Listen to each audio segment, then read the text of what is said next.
श्री कृष्ण और किसान, विश्वास की शक्ति। एक बार द्वारका में एक गरीब किसान भगवान श्री कृष्ण के दर्शन करने आया।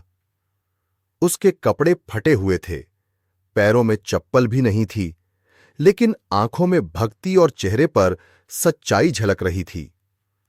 वह आकर श्री कृष्ण के चरणों में गिर पड़ा और बोला, प्रभु, मैं हर रोज आपकी पूजा करता हूं, नाम जपता हूं, पर मेरी फसल हमेशा खराब हो जाती है। कृपा करके एक बार मेरे खेत में वर्षा करा दीजिए। कृष्ण मुस्कुराए और बोले, ठीक है किसान, इस बार मैं स्वयं तुम्हारे खेत की देखभाल करूंगा, लेकिन जैसा मैं कहूं वैसा ही करना।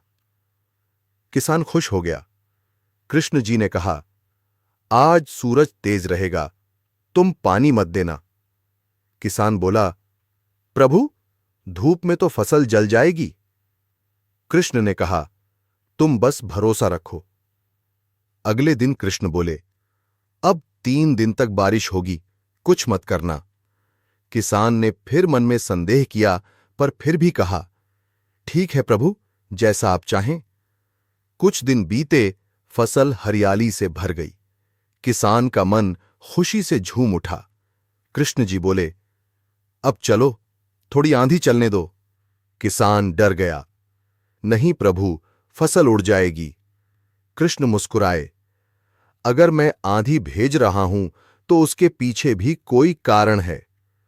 आंधी चली, कुछ पौधे झुक गए, कुछ टूट गए, पर कुछ और मजबूत हो गए।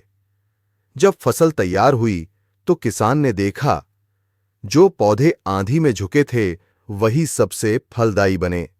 कृष्ण ने कहा, देखो किसान, जीवन भी खेत की तरह है, कभी धूप, कभी बारिश, कभी आंधी आती है, पर जो हर परिस्थिति में मेरा विश्वास रखता है वही जीवन की सबसे सुंदर फसल पाता है। किसान की आंखों में आंसू आ गए।